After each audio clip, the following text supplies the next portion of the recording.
Assalamualaikum warahmatullahi wabarakatuh. Selamat pagi semuanya. Semoga kita semua sehat selalu.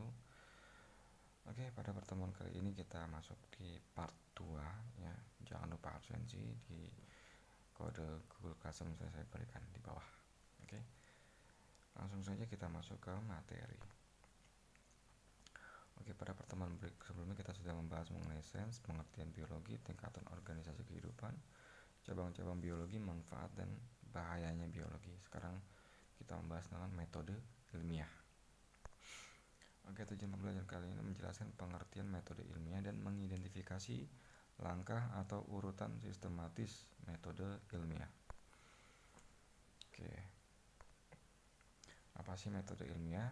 Ya, metode ilmiah merupakan proses keilmuan yang dilakukan oleh para saintis untuk memperoleh pengetahuan dalam rangka memecahkan masalah melalui langkah kerja yang sistematis dan berdasarkan bukti fisik. Jadi semua permasalahan ya dalam kehidupan itu bisa dicari tahu penyelesaiannya dan diambil kesimpulan dengan cara apa? Metode ilmiah seperti itu. Nah, langkah atau urutan sistematis menyusun metode ilmiah itu ada merumuskan masalah di mana dirumuskannya dalam bentuk kalimat tanya ya. Jadi kita harus mencari suatu masalah. Nanti kita bahas satu persatu mengenai ini. Lalu observasi data itu untuk memperoleh berbagai data konkret secara langsung di lapangan atau tempat penelitian. Lalu ada hipotesis ya. Ini merupakan jawaban sementara atau praduga yang masih memerlukan pembuktian. Lalu eksperimen. Ini pengujian atau pembuktian untuk hipotesis tadi ya, yang untuk mencari pengaruh, hubungan, perbedaan dan perubahan pada objek yang diuji. Lalu ada analisis data, yaitu pengolahan data yang telah dikumpul dari hasil eksperimen. Lalu ada kesimpulan. Kesimpulan didapat berdasarkan data-data yang telah dianalisis dan diuji. Oke, kita akan bahas satu persatu dari semua langkah sistematis ini. Dari merumuskan masalah ya.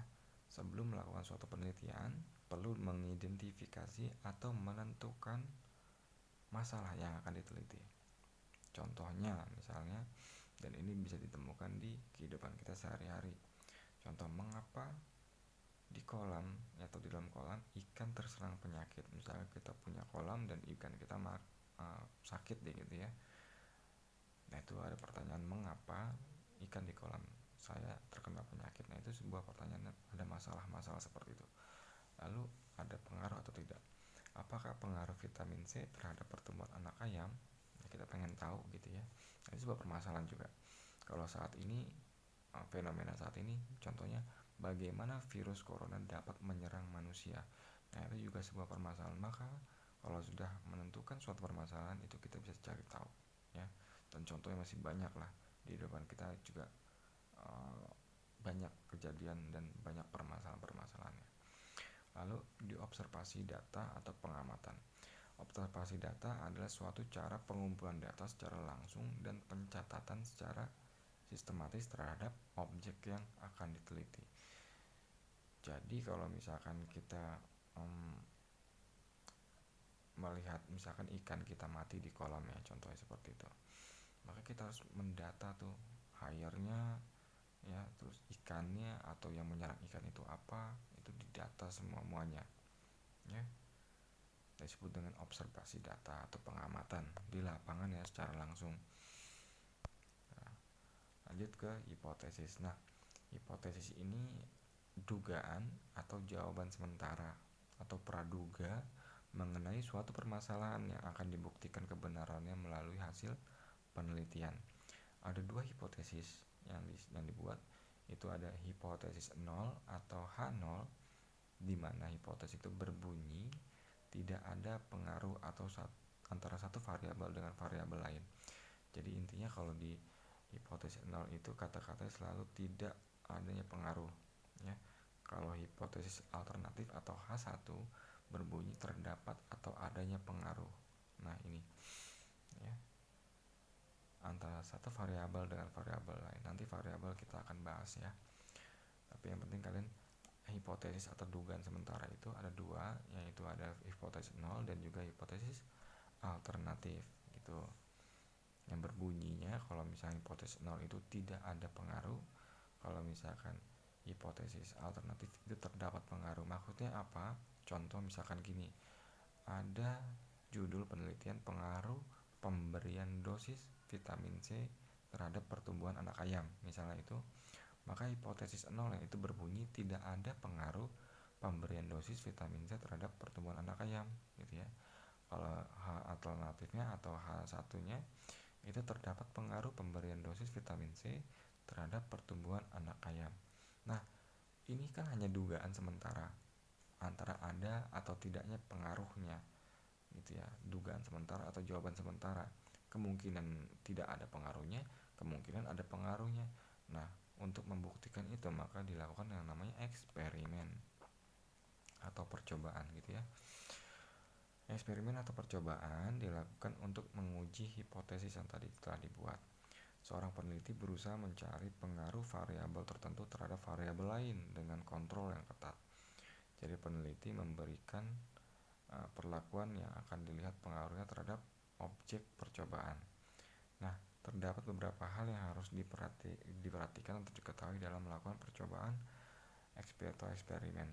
Yaitu pertama, lokasi penelitian. Lokasi ini bisa di lab, bisa di lapangan, bisa di mana saja, gitu ya. Yang penting harus diketahui di lokasi di mana. Terus alat dan bahannya apa yang digunakan selama melakukan eksperimen itu harus dicatat juga. Lalu metode yang digunakan itu apa atau cara kerjanya, ya, cara kerja dan mulai dari penggunaan alat sampai pengumpulan datanya nanti dengan cara apa, metodenya. Lalu unit percobaan itu tempat diperlakukannya, misalkan di pot, akuarium, atau diberikan ke hewan atau ke tumbuhan dan lain sebagainya. Lalu adanya perlakuan, itu ada yang diberi pengaruh atau perlakuan dan juga ada yang disebut dikontrol, ya. Nah, ini untuk perlakuan ini kalau contohnya tadi disebutkan judulnya pengaruh pemberian dosis vitamin C terhadap pertumbuhan anak ayam, maka perlakuan itu adalah jumlah dosis yang akan diberikan kepada anak ayam tersebut. Dan kontrol juga disebut dengan perlakuan, artinya perlakuan yang tidak diberikan dosis sama sekali disebut dengan kontrol, dan fungsinya untuk membanding. Oke, yang keenam ada variabel, nanti ini kita bahas lebih dalam tentang variabel. Lalu ada pengulangan, ya. Jadi suatu penelitian itu tidak boleh dilakukan hanya dalam satu kali, tapi harus berulang, ya. Semakin banyak pengulangan semakin baik, ya, karena itu membuat penelitian itu semakin memiliki data-data yang lebih akurat lah, ibarat seperti itu. Lalu yang kedelapan ada pengamatan, ada data kuantitatif dan kualitatif. Nah, ini pengamatan ini ada pencatatan data-data yang sudah dilakukan selama eksperimen. Itu bisa dilihat dari kuantitatifnya atau dari kualitatifnya. Oke, lanjut. Nah, ini kita bahas yang tadi variabel yang akan kita lebih perdalam lagi, ya. Jadi variabel itu merupakan suatu kondisi, ya, diberikan perlakuan dan dikontrol. Jadi ada suatu kondisi, sesuatu yang dikondisikan, ya, sesuatu yang dikondisikan. Jadi ada diberi perlakuan dan dikontrol, sama seperti yang di sebelumnya itu ada perlakuan, ada yang diberi perlakuan dan ada dikontrol. Jadi variabel ini ada tiga, ya, ada variabel bebas atau variabel penyebab atau yang menjadi pengaruh, ya. Lalu ada variabel terikat, variabel yang diobservasi atau yang diamati. Lalu ada variabel kontrol, variabel untuk pembandingnya ini terhadap variabel yang diuji, gitu. Jadi harus ada pembanding. Contoh judul pengaruh pemberian dosis vitamin C terhadap pertumbuhan anak ayam tadi, ya. Maka kita bisa lihat variabelnya. Untuk variabel bebas itu ada pemberian dosis, ya, karena kan menjadi pengaruh itu adalah dosisnya, maka pemberian dosisnya dengan perlakuan mau 1 mili, 2 mili, 3 mili dan seterusnya. Lalu ada variabel terikat, itu adalah variabel yang diamati atau diobservasi, yaitu pertumbuhan anak ayamnya, ya. Kalau judulnya itu melihat pengaruh vitamin C tersebut terhadap pertumbuhan anak ayam, maka pertumbuhannya mungkin itu tingginya yang harus kamu observasi atau diamati, yaitu disebut dengan variabel terikat. Lalu variabel kontrol, yaitu anak ayam yang tanpa pemberian dosis vitamin C. Jadi fungsi dari misalkan kita pengen tahu nih anak ayam ini bertumbuhnya semakin baik atau tidak sih ketika diberi vitamin C, gitu ya, pertumbuhannya semakin bagus atau tidak. Maka untuk mengetahui dia berhasil atau tidaknya, berpengaruh atau tidaknya, maka ada yang diberikan perlakuan yang disebut dengan variabel kontrol. Artinya ada satu ayam yang tidak diberikan dosis vitamin C. Untuk pembanding ini diberikan vitamin, yang ini tidak gitu. Jadi nanti hasil akhirnya adalah bisa dilihat apakah berpengaruh atau tidak ya, karena perbandingannya adalah ada yang tidak diberikan vitamin C, seperti itu.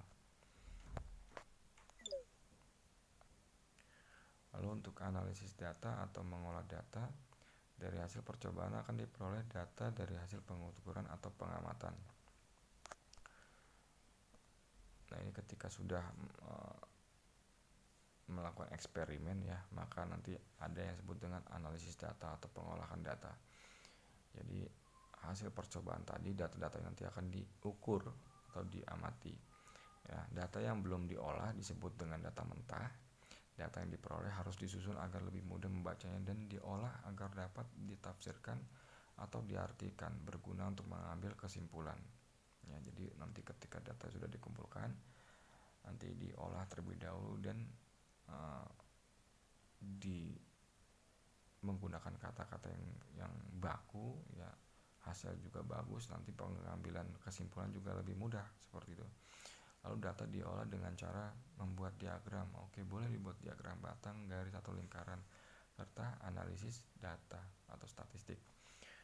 Nah, untuk tingkatan SMA biasanya kalian itu menggunakan analisis statistik berupa mean atau rata-rata, modus atau nilai yang sering muncul, dan nilai tengah atau median. Oke, Bapak di sini memberikan satu contoh tabel ya. Misalkan ada seorang peneliti yang tadi ya, kita ambilnya contohnya yang penelitian yang pengaruh dosis ya vitamin C terhadap pertumbuhan anak ayam. Nah, ini untuk kalian mengetahui keseluruhannya. Ini hanya contoh tabel yang saya buat ya, ini hanya rekayasa dengan angka-angka yang rekayasa juga. Tapi untuk mempermudah agar kalian mengetahui maksud dari suatu penelitian atau eksperimen. Oke. Jadi kita lihat dulu yang mengenai variabel ya. Di sini ada variabel bebas. Ini, nah itu ada jumlah dosisnya. Lalu ada variabel terikat. Ya, ini yang kita amati adalah pertumbuhan anak ayam. Saya menggunakan sini ada minggu pertama, kedua, ketiga, keempat. Ya, lalu di sini ada variabel terkontrol atau perlakuan kontrol. Nah, ini yang tidak diberikan dosis ya. Jadi di sini juga ada disebut perlakuan. Nah, jadi perlakuannya itu ada 1 mili, 2 mili, 3 mili, 4 mili, dan kontrol. Nah, itu masuknya ke dalam perlakuan. Jadi kalau kalian melihat tayangan sebelumnya saya tadi, itu ada bagian perlakuan ya. Jadi ada yang diberikan perlakuan dan ada yang dikontrol, seperti itu.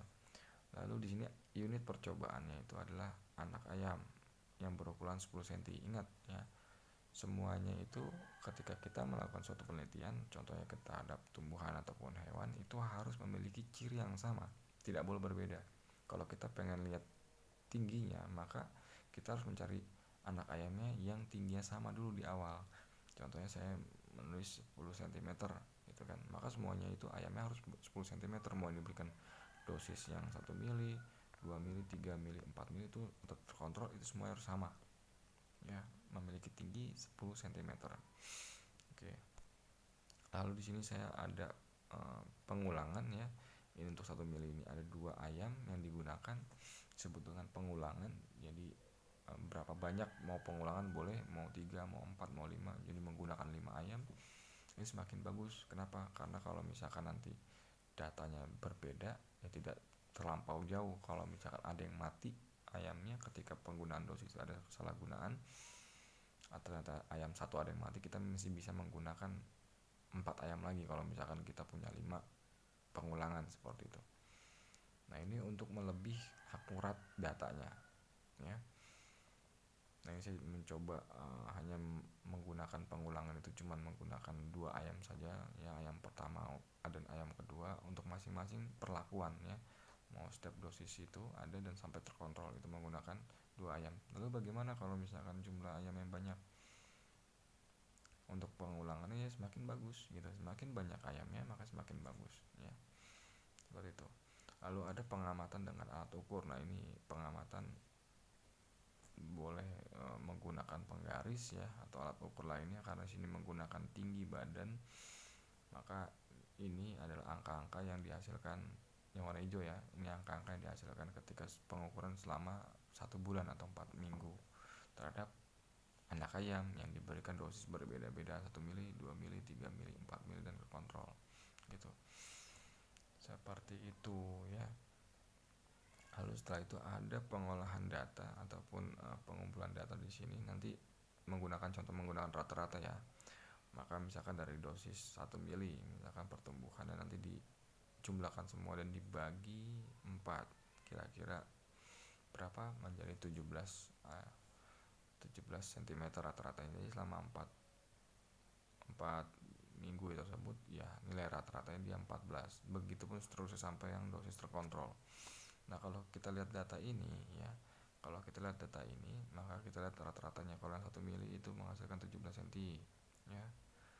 Yang 2 mili menghasilkan 18. Lalu yang 3 mili menghasilkan 19, 4 mili menghasilkan 22, dan yang kontrol menghasilkan 15 mili.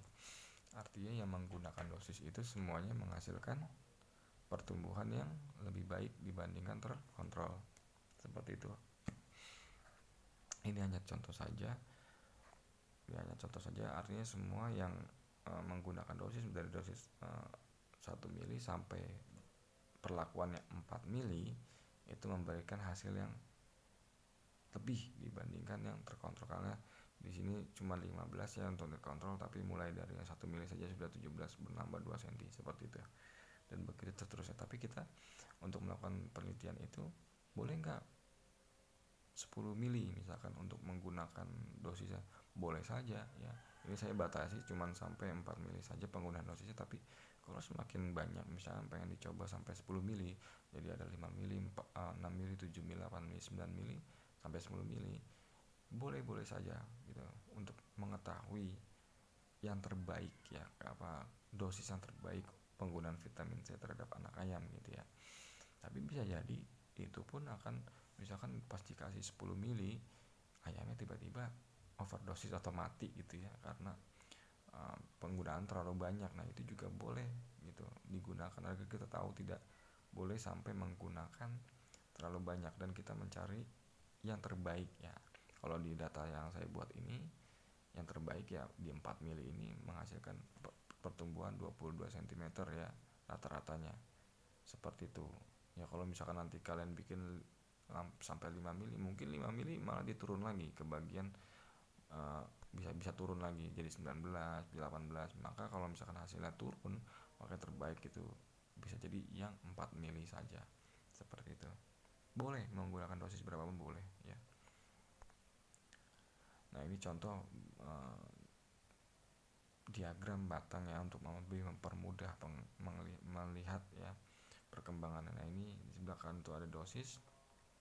Ini ada warnanya juga, ada kotak-kotaknya. Lalu ini jumlah per minggunya, dan ini ada pertumbuhan anak ayam ya. Nah, yang kita lihat yang warna dosis 4 mili inilah yang paling baik, mulai dari pertama, kedua, ketiga, keempat, paling tinggi seperti itu. Untuk penggunaan dosis yang 1 mili dan yang 2 mili itu tidak ada perubahan jauh ya di minggu pertama, tapi di minggu kedua, ketiga baru terlihat seperti itu. Dan yang warna oranye ini adalah terkontrol, artinya sebagai pembanding, dan dia tidak diberikan dosis sama sekali ya, agar terlihat perbedaannya antara diberikan dosis dan yang tidak. Oke. Setelah kita melakukan pengolahan data seperti itu, maka dilakukanlah pembuatan kesimpulan ya. Kesimpulan data-data peneliti yang telah dianalisis tadi ya. Jadi setelah kita olah, setelah dianalisis, digunakan untuk menguji hipotesis mana yang diterima sehingga kita dapat menarik kesimpulan dengan benar. Jika kita melihat dengan data sebelumnya yang saya buat tadi ya, diketahui bahwa penggunaan dosis yang 1 mili, 2 mili, 3 mili, 4 mili kan meningkat ya, lebih baik dibandingkan yang tidak menggunakan atau yang terkontrol, yang tidak dikasih dosis seperti itu kan. Maka bisa dikatakan itu berpengaruh, artinya dosis tersebut vitamin C itu berpengaruh terhadap pertumbuhan anak ayam ya. Nah, jika dikatakan seperti maka dapat dikatakan hipotesis alternatif ya H1 itu diterima. Kenapa? Karena H1 itu berbunyi terdapat pengaruh dosis vitamin C terhadap pertumbuhan anak ayam ya. Dan kalau hipotesis 0 itu tidak adanya pengaruh vitamin C terhadap pertumbuhan anak ayam. Sedangkan dalam contoh tadi saya berikan itu penggunaan dosis 1 mili sampai 4 mili itu ternyata berpengaruh terhadap pertumbuhan. Maka H1 atau H alternatifnya itu diterima dan H0-nya ditolak gitu ya. Lalu bagaimana jika data menunjukkan hipotesis 0? Lalu bagaimana misalkan contoh dari tadi itu yang saya berikan tadi, ternyata mau diberikan 1 mili sampai 4 mili tadi tidak ada perbedaan yang signifikan gitu ya. Tidak ada perbedaannya. Sama tingginya 15 semua seperti yang dikontrol misalkan seperti itu. Ya. Contohnya tidak adanya sehingga hipotesis 0 yang diterima, tidak adanya pengaruh vitamin C terhadap pertumbuhan anak ayam. Apakah penelitian kita menjadi gagal gitu ya? Justru tidak ya. Hal itu akan menambah ilmu pengetahuan kita. Kenapa? Karena kalau misalkan kita melakukan penelitian itu tidak ada yang disebut kegagalan ya. Walaupun yang diterima itu hipotesis 0 arti tidak ada pengaruhnya, justru itu memberikan manfaat. Seandainya misalkan vitamin C itu tidak berpengaruh terhadap pertumbuhan anak ayam, ya kenapa digunakan gitu kan? Ya karena penelitian kita tersebut tidak ada pengaruhnya, maka kita bisa mempublikasikannya kepada masyarakat bahwa tidak ada pengaruhnya tuh menggunakan vitamin C seperti itu terhadap pertumbuhan anak ayam. Jadi itu menambah khasanah keilmuan sains kita gitu ya. Lalu peneliti yang baik itu tidak ditentukan oleh diterima atau tidaknya hipotesis gitu ya. Jadi yang penting adalah kalian ingin mencari tahu ya. Lalu kira-kira berpengaruh atau tidaknya, seperti mau dia berpengaruh, hasil yang berpengaruh ataupun tidak, itu tetap suatu keberhasilan dari penelitian seperti itu. Oke, lanjut. Mengkomunikasikan hasil penelitian ya, mengkomunikasikan hasil penelitian. Jadi setelah kita mengikuti sistematis metode ilmiah tadi, yaitu kan langkah-langkah seperti itu, maka setelah kita sudah mendapatkan sampai kesimpulan tadi, itu harus dilaporkan atau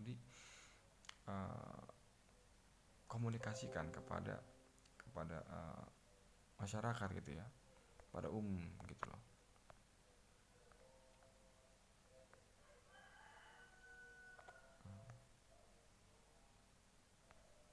Nah, salah satu kewajiban peneliti adalah membuat laporan. Maaf, aku tutup ya.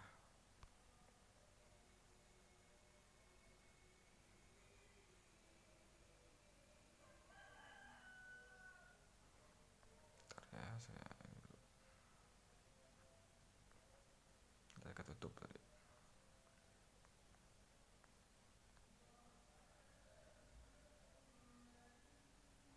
Oke. Nah, ini yang tadi mengkomunikasikan ya. Ini adalah salah satu kewajiban sebagai peneliti ya.